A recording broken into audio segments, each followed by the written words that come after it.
también, por supuesto, cuando hay una infección y hay piuria.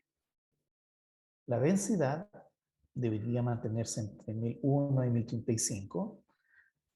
Encontramos baja densidad cuando tenemos una muestra muy diluida, también cuando tenemos uso de diuréticos, en los pacientes que tienen insuficiencia renal, porque obviamente no concentran su orina, y en diabetes insípida.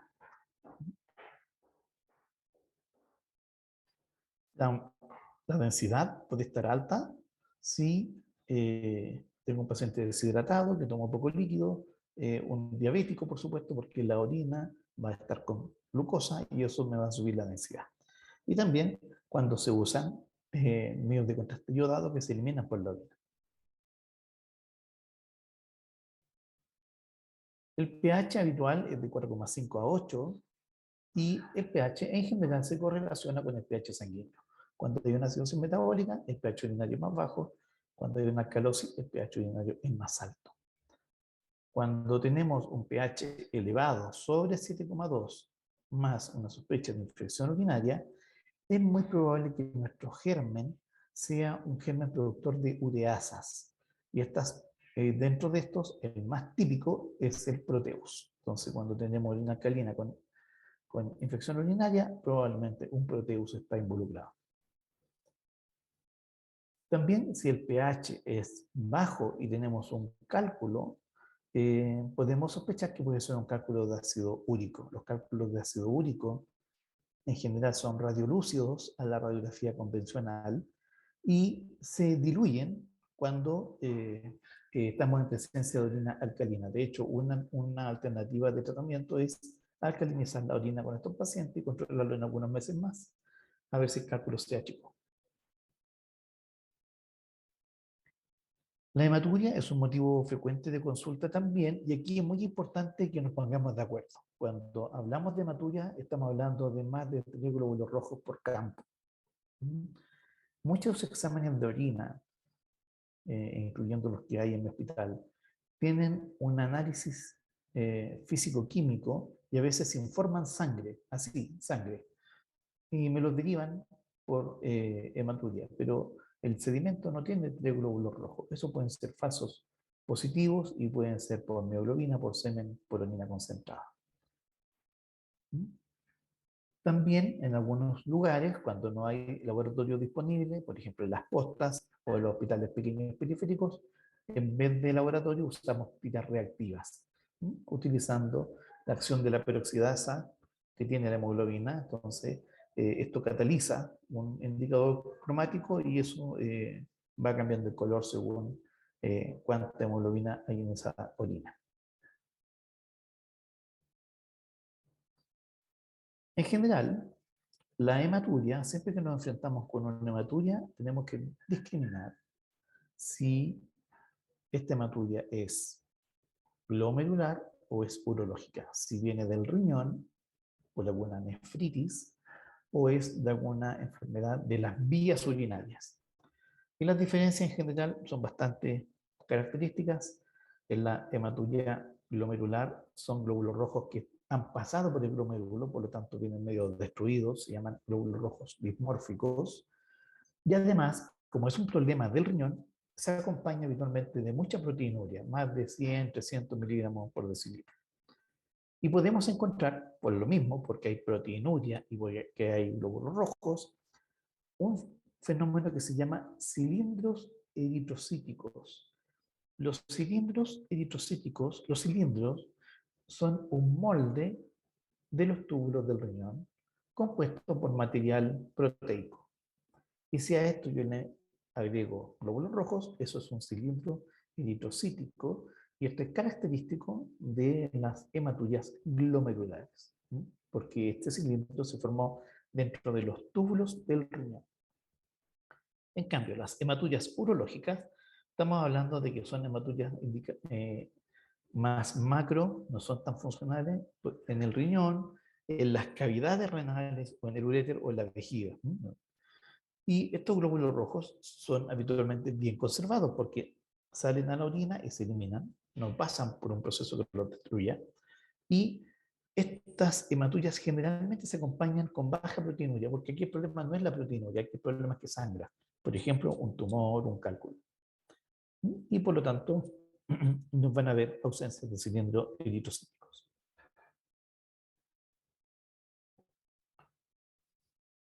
¿Cómo vamos? ¿Vamos bien?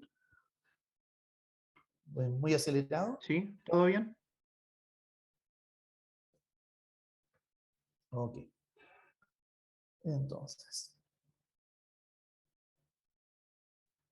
bueno, la proteinuria se define como la presencia de proteínas en orina y normalmente debería ser menos de 150 miligramos en día o menos de 20 miligramos por decilitro en una muestra aislada.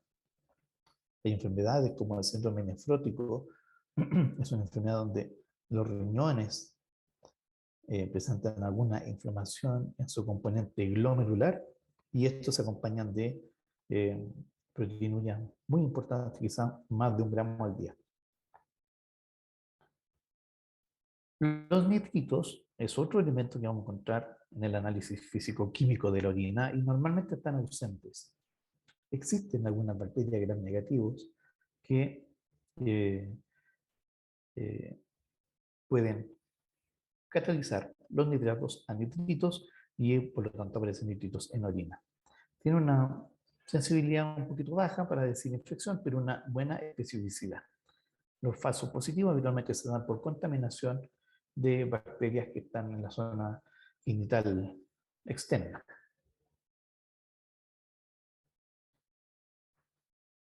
Glucosa en orina no deberíamos tener. Y la glucosuria se detecta con glicemias mayores a 160, otros dicen 180 miligramos por decilitro. Existen algunos medicamentos que están usando hace algunos años para el manejo de la diabetes. El más común se llama empagliflozina y lo que hace es eliminar el exceso de glucosa por la orina. Y por lo tanto, estos pacientes tienden a tener glucosuria en la orina. El problema es que probablemente a su diabetes le vaya muy bien, pero estos pacientes con azúcar en la orina tienen más riesgo de hacer infecciones, más riesgo de prostatitis, más riesgo de balanitis, de inflamación del prepucio. Entonces, bien por un lado, malo por el otro. Las cetonas. Cuando uno tiene una dieta con depresión de hidratos de carbono y comienza la degradación de grasa, se produce eh, cetosis. Entonces podemos encontrar cetonuria cuando hay cetoacidosis diabética, en los ayunos prolongados y cuando las personas hacen dietas estrictas con rápida baja de peso.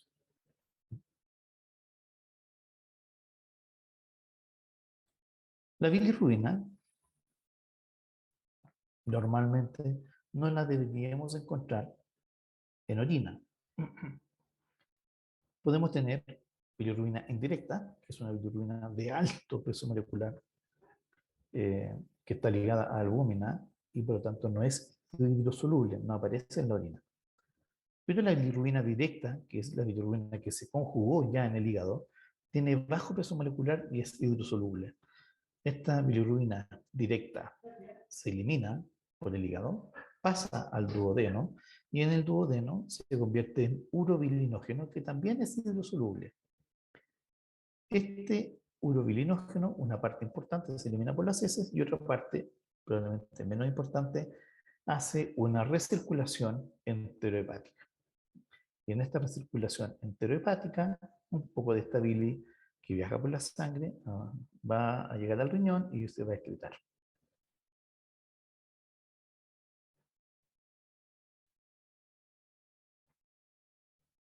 Bien, eso fue el análisis físico-químico de la orina. Ahora vamos a hablar del sedimento urinario, lo que yo veo al microscopio. Al microscopio yo puedo encontrar células epiteliales. Las células epiteliales son células epiteliales del tracto urinario. Y eh, en general, una buena muestra de orina tiene un bajo recuento de células epiteliales porque lo que a mí me interesa no es tanto las células que se desprenden, sino que la muestra de orina que viene adentro. Eso ya, primero hay un barrido de células epiteliales y después viene la orina. También En el examen microscópico podemos encontrar cilindros. Los cilindros son, como ya dijimos, coágulos proteicos que están formados en los túbulos renales. Y existen cilindros hialinos de pura proteína, eritrocitarios con glóbulos rojos o leucocitarios que tienen en su composición proteínas y glóbulos blancos, y esto habla de una inflamación dentro del riñón. También podemos encontrar cristales, los más comunes, oxalato de calcio, de ácido úrico, también de fosfato y trifosfato de calcio. Podemos encontrar bacterias, levaduras, donde la Candida albicans es la reina, cuando aparecen levaduras en la orina, y algunos parásitos como las tricomonas. Entonces, aquí a la izquierda de la pantalla hay algunos cilindros. Estos son cilindros hialino de pura matriz proteica. Aquí hay un cilindro granuloso que tiene glóbulos blancos, un cilindro serio que tiene además grasa en su composición y un cilindro hemático. Esto se formó dentro del túbulo del riñón. Y en el análisis microscópico podemos encontrar las células epiteliales. De repente aparecen algunas células tubulares que son así bien redonditas, glóbulos rojos, leucocitos, cristales, dentro de ellos los cristales de fosfato, de oxalato, son como un cuadradito, como un rombo. Otros cristales son, a veces los podemos encontrar de colesterol, los cristales de ácido úrico y de urato. Eso es como lo habitual. Aquí tenemos cilindros de nuevo. El antígeno prostático es una glucoproteína que es exclusiva de la próstata y nosotros lo ocupamos para pesquisa precoz de cáncer de próstata en general. Una pequeña cantidad de esta proteína de la próstata pasa a la sangre. Su valor normal ha cambiado, antes se decía menos de 4, ahora se dice menos de 2,5, y puede aumentar, por ejemplo, con la edad. En la medida que el hombre va envejeciendo, puede ir creciendo la próstata y este mayor tamaño, mayor volumen, se asocia a un mayor valor de antígeno prostático. Por supuesto, también va a aumentar en cáncer, porque hay un aumento de la actividad metabólica y por lo tanto va a haber más producción. Y en las prostatitis, en las infecciones, también puede aumentar porque hay destrucción de células prostáticas y hay mayor liberación de antígeno prostático a la sangre. ¿Cómo vamos? Por mi parte, todo bien. ¿Sí? ¿No voy muy rápido? Me dijeron que tenían prueba, entonces. Eh, doctor, yo tenía una pequeña duda sobre este antígeno, que hay muchos pacientes que no, o sea, que como que lo toman como reemplazo del ¿Me examen de puedes próstata. hablar un poquitito más fuerte, por favor? Ah, ya, disculpe, es que no sé cómo, o sea, qué tanta validez tiene para el cáncer de próstata. Por ejemplo, que hay pacientes que prefieren no hacerse el examen de próstata y pedirse un antígeno prostático. Y yo no sé qué tan correcto esté eso. O sea, ¿se puede reemplazar o tiene cierta como Esa es una prevalencia? muy buena pregunta y es pregunta de debate de muchos congresos urológicos. En realidad, hoy por hoy, las normas, tanto americanas como las europeas y la norma GES, establece que para la pesquisa activa de cáncer de próstata tenemos que hacer tacto rectal y antígeno prostático. Las dos variables se combinan y dan la mejor relación de éxito para pesquisar cáncer. Ahora, muchas personas quieren evitar el tacto rectal. Existe, en los últimos años, se ha estudiado la resonancia nuclear de próstata como un examen que puede eventualmente identificar áreas de mayor riesgo y de esa manera uno puede hacer una biopsia dirigida a ese lugar. Entonces, con eso nos evitamos el tacto, tenemos un antígeno y tenemos una resonancia que nos dice a dónde podemos ir.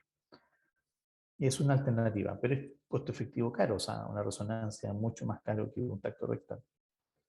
Pero sí, si alguien no quiere hacerlo, esa es la alternativa.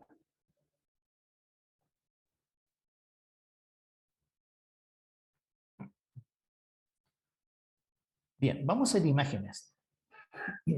En radiología convencional ya no se usa mucho. Antes, cuando yo era alumno, hace muchos años atrás, para pesquisar cálculos teníamos una pirografía, que es una radiografía donde el paciente estaba acostado, que iba desde el diafragma hasta el períneo. Y a veces se veían áreas eh, radiodensas que uno pensaba que eran cálculos, o uno decía, aquí está el cálculo. Pero con la mayor masificación de escáner, ya no se hacen prácticamente pirografías, además que una pirografía bien hecha debería tener una preparación intestinal que habitualmente se demora 48 horas. Entonces, alguien que está con un cólico renal, empezar a lavarle el colon para hacerle una radiografía no es muy cómodo. Hoy hacemos más bien escáner. Pero lo que sí queda en radiología convencional, radiografía convencional, es la uretrocistografía. No se usa mucho de rutina porque es un poquitito invasor y lo ocupamos cuando sospechamos una estenosis de uretra. También se ocupa en niños cuando uno quiere identificar reflujo vesiculolateral, uno le inyecta contraste, lo va a orinar bajo rayos continuos y uno ve si hay reflujo de medio contraste hacia el uréter. También la uretrocistografía nos va a permitir evaluar la vejiga si es que hay divertículos, por ejemplo, ¿no? Como este.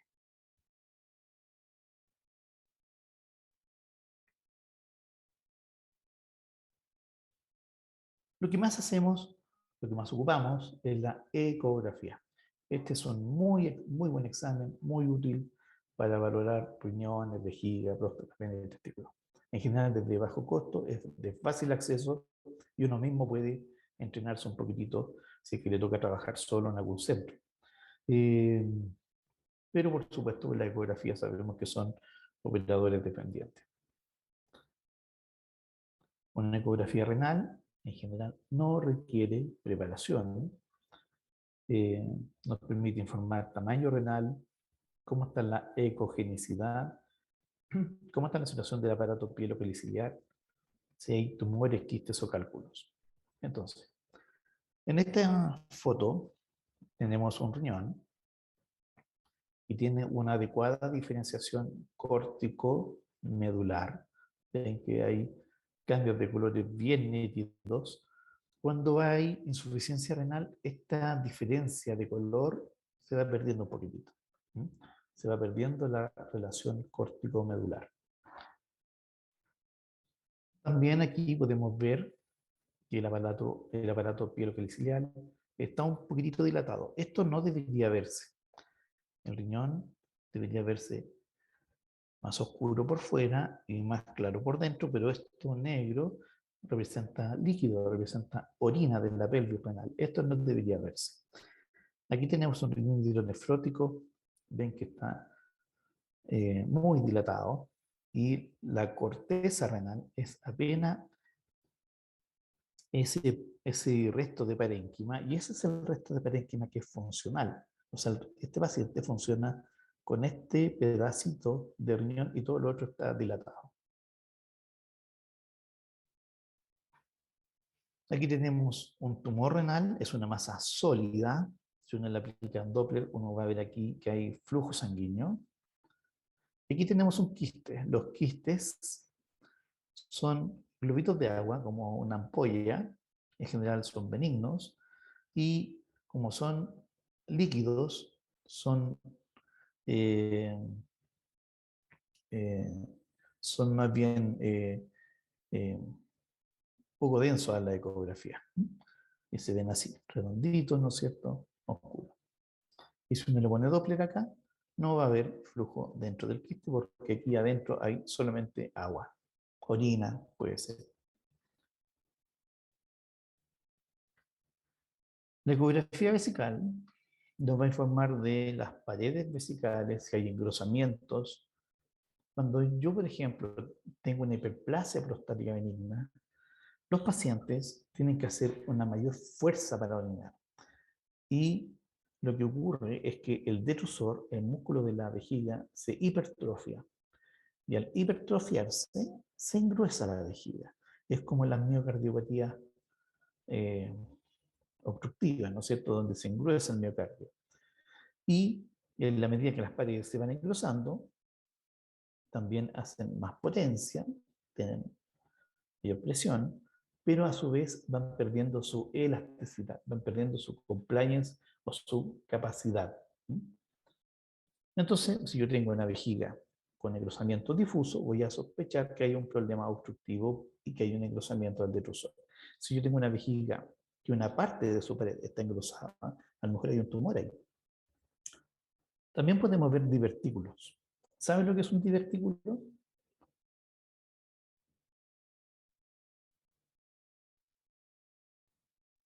No, doctor. Un divertículo es una debilidad de la pared, y se forma como un huevo para el lado, como cuando se nos echa a perder una pelota o se echa a perder un neumático, se forma un huevito para el lado. Aquí en la vejiga se forma un huevito para el lado. Los divertículos representan una alteración de la pared y a veces en esa dilatación, que puede ser de boca ancha, pero también puede ser de boca angosta, como si fuera un dedo de guante.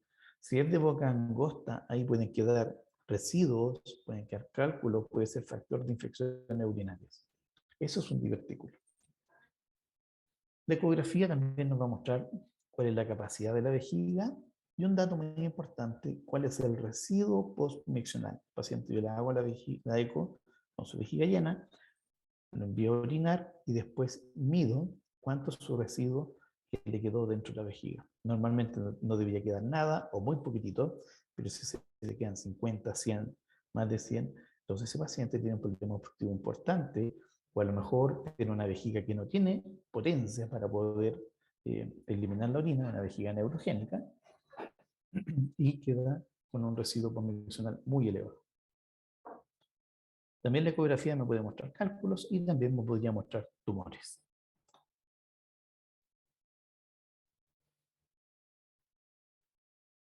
A nivel de la próstata, la ecografía nos va a mostrar el volumen prostático. Esta es la vejiga, el volumen prostático. En una fórmula se calcula. Y una cosa que es muy importante es el índice de protrusión intravesical de la próstata, y tiene correlación con cuánta orina se me queda dentro y el riesgo que tiene ese paciente de hacer una retención urinaria en el futuro.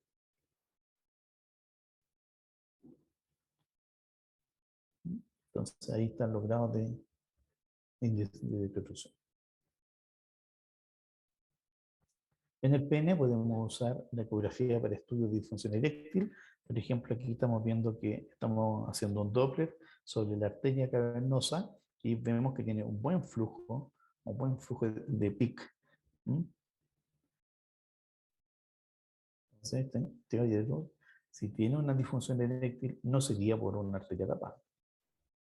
También se pueden hacer uroflujometrías uretrales, pero un poquito más complejo.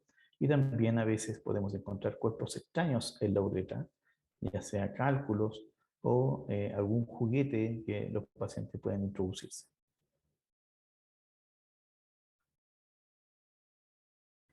A nivel testicular, dos son las situaciones más importantes. Nos permite identificar tumores como este. Este es un tumor dentro del testículo, sospechoso de un cáncer. Y también si hay flujo o no. Por ejemplo, esto es un flujo normal al doble y esto es un flujo que está disminuido. Probablemente este testículo está sufriendo una torsión de su cordón y está siendo estrangulado y no le llega flujo sanguíneo. Esa es una urgencia urológica.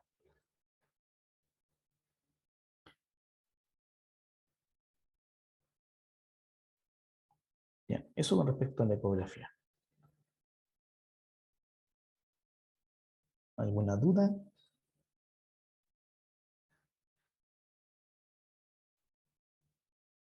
¿Pregunta? No, ninguna.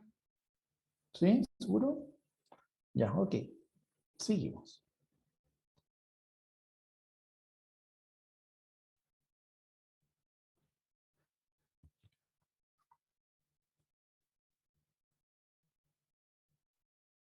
Bien. Entonces, en escáner podemos encontrar el Pilotac. El Pilotac, como yo les explicaba, es un escáner sin contraste, no requiere pinchar al paciente.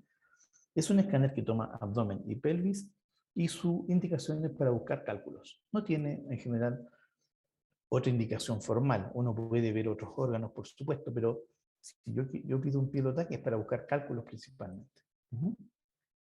Para buscar otras cosas, patologías del parénquima, algún tumor, alguna inflamación, un absceso, alguna cosa así, yo tengo que hacer un urotac, que es un escáner que tiene 4 fases. Una fase es un escáner de abdomen pelvis sin contraste como un Pilotac para buscar cálculos. Otra fase es la arterial, que se pasa eh, bajo el escáner al paciente rápidamente una vez inyectado el medio contraste dentro de los primeros segundos. Después viene la fase portovenosa, que también nos va a mostrar cómo está el flujo venoso. Y finalmente una fase de eliminación que se hace muy tarde, 3 o 5 minutos después, una vez que el medio contraste se concentra en el riñón y se empieza a eliminar y empieza a dibujar los ureteres y la vejiga.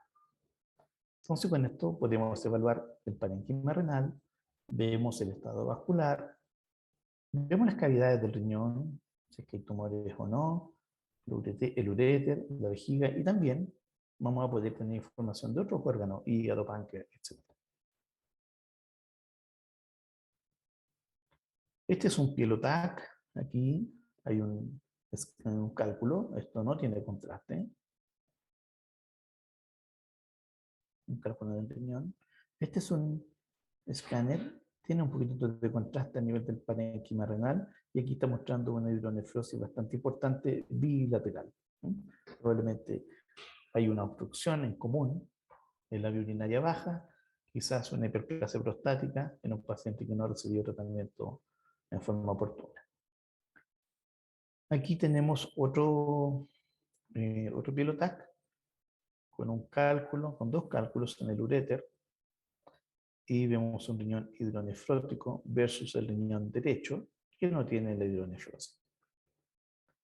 Y aquí tenemos un urotac en su fase de eliminación.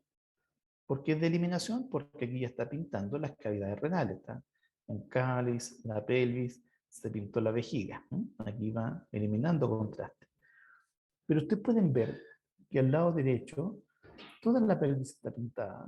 En cambio, en el lado izquierdo solamente hay contraste en un sector periférico nomás. Esto es lo que nosotros llamamos una lesión ocupadora de espacio. Seguramente este es un tumor. Todo esto que no está pintado es un tumor, y el medio de contraste, que en esta etapa está en eliminación, está en la orina está solamente rechazada a este sector. Todo esto está ocupado, una lesión ocupadora de espacio, en la pelvis renal, un tumor de pelvis renal.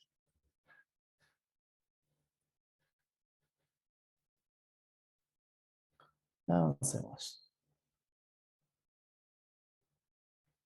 Tenemos los PET-CT. Un PET-CT se basa en la emisión de algunas ondas electromagnéticas que generan algunos radioisótopos que son medidos en una gamma cámara. Entonces, yo puedo hacer un PET y esto lo fusiono con un escáner y voy a tener una imagen donde dentro del escáner voy a tener áreas que brillan, que son las que tienen mayor actividad metabólica, y eso es sugerente de que tengan un tumor o alguna inflamación. Cuando se libera un positrón y choca con el electrón, se libera luz, y ese es el principio por el que se hace un PET-CT. Entonces, este es un escáner a la que se le fusiona los hallazgos de la gamma cámara y va demostrando dónde hay mayor actividad y dónde hay menor actividad.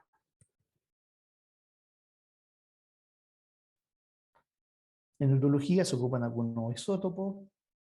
Lo más común es la deoxiglucosa 18, que tiene un flúor 18, Y lo que hace es manifestar donde hay una mayor actividad metabólica, porque donde hay mayor actividad metabólica vamos a tener mucha actividad de la glucosa. Pero en el caso de riñón, en general no sirve mucho porque el riñón de por sí tiene una gran actividad de glucosa. Pero puede ser también para identificar si yo tengo un tumor renal o un tumor de las vías urinarias, yo puedo identificar a lo mejor áreas metastásicas con una mayor actividad metabólica. Entonces es más fácil ubicar la metástasis. Otro radioisótopo que se ocupa es el PET-colina, que tiene el flúor 18 o un carbono 11. Y esto se usa en cáncer de próstata porque la colina se incorpora en las membranas celulares. Y el cáncer de próstata es un tumor con mucha celularidad. Entonces se adhiere muy bien. Su mayor uso es para identificar ganglios o cuando uno trata un cáncer de próstata y tiene que retapificarlo porque es recidivo, hacemos un PET-colina. Y lo más específico es el PET con PSMA, que es un antígeno específico de la membrana prostática. Y esta es una proteína que está también en otros órganos, pero está sobreexpresada en los tumores prostáticos. Y se usa para estudios de diseminación y cuando yo quiero retapificar a un paciente que yo ya traté y que recidivo.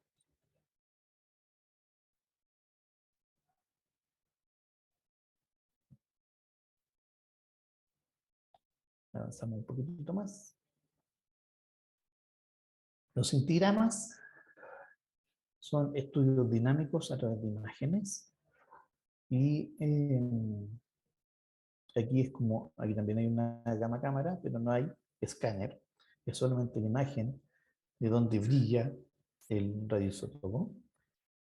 Se puede ocupar en riñón para estudios de perfusión renal, para evaluar el parénquima cuando hay infecciones y para ver también la excreción y si hay reflujo. Dependiendo cuál sea el radioisótopo que yo ocupo, si yo ocupo algo que se va a metabolizar o algo que se va a eliminar. Entonces yo puedo hacer imágenes de eso. Y en cáncer de próstata ocupamos el centigrama óseo para identificar metástasis ósea porque próstata, su lugar predilecto de metástasis son los huesos. Entonces tenemos centigramas de MSA, que es para evaluar parénquima. Por ejemplo, estos son centigramas de MSA y vemos que hay un riñón izquierdo que es mucho más grande y capta más que el riñón derecho y nos puede informar cuál es la captación. El riñón derecho aporta un 23% a la función renal total y el trabajo del riñón izquierdo es de un 77% de la función renal completa. El centigrama más 3 es muy parecido a esto, pero permite evaluar la excreción y se usa en niños, también en trasplantes renales y en insuficiencia renal. Y también, usando este mismo mecanismo, podemos hacer una cistografía. Lo que yo le expliqué que hacíamos bajo rayos, también se puede hacer con radioisótopos. Entonces uno le inyecta, o sea, le hace que llegue un radioisótopo a la vejiga por una sonda o administrado endovenoso, y uno ve cómo orina ese paciente y si hay reflujo de radioisótopo de la vejiga hacia la vía urinaria superior.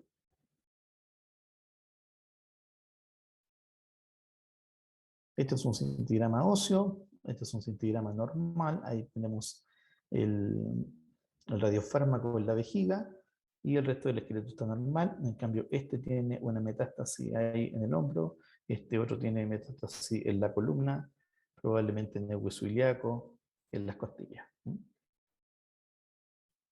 centigrama óseo tiene un mejor rendimiento cuando el antígeno prostático en un tumor de próstata es mayor de 20.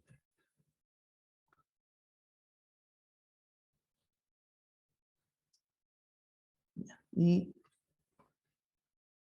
tenemos también pruebas endoscópicas, básicamente dos. La cistoscopía y la ureteroscopía, ambas se pueden hacer con instrumento rígido o con instrumento flexible. Bien.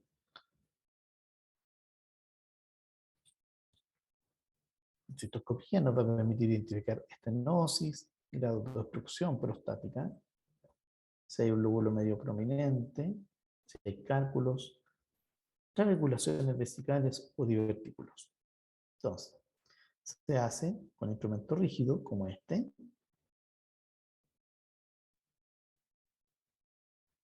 o con instrumento flexible como este. Aquí un esquema donde se identifica un tumor vesical. Ahí hay un tumor vesical.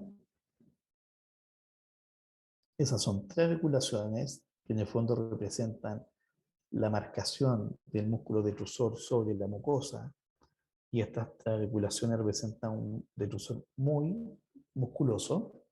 Entonces, lo que conversamos genera una gran contracción. Este es próstata, un lóbulo de la próstata, otro lóbulo de la próstata, y aquí abajo tenemos el veno montano. Este es uretra, eventualmente puede ser uréter también. Y la ureteroscopía también se hace con instrumentos semirrígidos o flexibles para identificar tumores en las cavidades renales o cálculos. Cuando uno usa instrumentos semirrígidos como este, uno no tiene la opción de flectar dentro del riñón, solamente puede llegar hasta el tercio medio, no unión con el tercio proximal. Muy raro poder llegar al tercio proximal del uréter, es riesgoso. En cambio, con un uréter flexible, podemos llegar incluso hasta los cálices renales, encerrar el cálculo y destruirlo ahí mismo. Son tumores.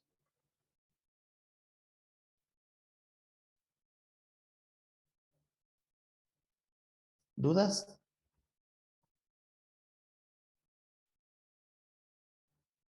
Hola. ¿Ninguna? ¿No? Bien. Voy a avanzar. Bien, hay pruebas funcionales. Las pruebas funcionales, tenemos la uroflujometría, que es un estudio no invasivo donde el paciente orina en un aparato y vemos cuál es su flujo, cuántos ml por segundo él elimina. Y cuando son flujos menores de 10 ml por segundo, eso es, se relaciona, ¿cierto?, con una obstrucción del tracto de salida de la vejiga. Esa es una uroflujometría. Normalmente el patrón debería ser como una campana, un ascenso rápido y un descenso un poquito más lento. Esta es una obstrucción prostática que tiene un refuerzo final. Este patrón de uroflujometría así plano es característico de la estenosis uretra. Cuando hay una hiperactividad del detrusor, o sea, un detrusor muy musculoso, de repente puede generar una contracción y un escape urinario. Vamos a ver así. Y cuando hay hipoactividad, el flujo va a ser bien irregular y bajo. Otro examen funcional es la urodinamia. La urodinamia permite estudiar los mecanismos funcionales que están explicados en los síntomas del tracto urinario inferior. Y está indicado en algunos casos específicos porque es un poquitito invasiva. Consiste en colocar un catéter por la uretra en la vejiga. Es un catéter que tiene doble lumen y es muy chiquitito, mide 1,6 milímetros, 1,5, 1,6 milímetros. Entonces, por una parte, hacemos una infusión de agua o de suero con una bomba de infusión a una velocidad conocida. Y, por otro lado, vamos registrando la presión que se genera dentro de la vejiga. Otro catéter se coloca en el recto para medir la presión dentro del abdomen. Y así, por ejemplo, si la persona hace un pujo, vamos a tener la información que hay dentro de la vejiga, pero también la presión que hay dentro del abdomen. Y si yo a la presión de la vejiga le resto la presión del abdomen, voy a tener la presión de la vejiga pura, que se llama presión de detrusor. Entonces, esto más o menos funciona así. En morado está la presión vesical. Aquí está la presión abdominal. Entonces yo resto presión abdominal menos presión abdominal y tengo la actividad del detrusor pura. Esto es mientras se va llenando. Vemos que el detrusor se mantiene con baja presión porque va almacenando, se va distendiendo y no hace una elevación de presión mientras se va llenando, hasta que viene el deseo miccional y orina. Entonces ahí, sí, el detrusor se contrae para eliminar un chorro de orina que está registrado aquí arriba. Aquí tenemos la actividad del músculo, del esfínter, y aquí tenemos la velocidad con la que se infundió el suero o el agua dentro de la vejiga. Es un estudio funcional. Bien, eso es todo lo que tenía. Me dijeron que tenía una prueba, así que traté de hacer una clase un poquito cortita. Eh, eh, Cualquier duda que tengan, me la hacen llegar. Tienen mi WhatsApp y tienen mi correo. Dudas que tengan. Doctor, yo tengo una duda sobre unas siglas. No alcancé a escuchar. En la diapositiva de urodinamia, la Ya. 39, dice STUI. ¿Qué significa eso? Se llama síntomas del tracto urinario inferior. ¿Se acuerda que en la primera clase hablamos del término prostatismo? Que era un término que ya no se usa, porque era un término viejo que hacía confundir. Entonces ya no se habla de prostatismo, porque si usted, mujer, tiene una obstrucción uretral, tiene un cálculo en la uretra o tiene molestias para orinar y empieza a hacer chorros poquitos, de poca fuerza, en el concepto antiguo también habría caído como prostatismo, siendo que usted es mujer. Entonces, ese término se cambió a LUTS, que es Low Urology Tract Symptoms, o STUI, que es la traducción al español, los síntomas del tracto urinario inferior. Ya, Eso ya no doctor. se habla de prostatismo. Ya. Y otra cosita.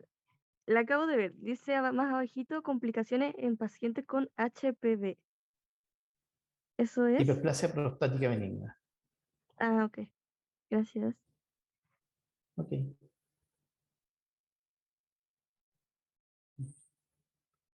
¿Dudas?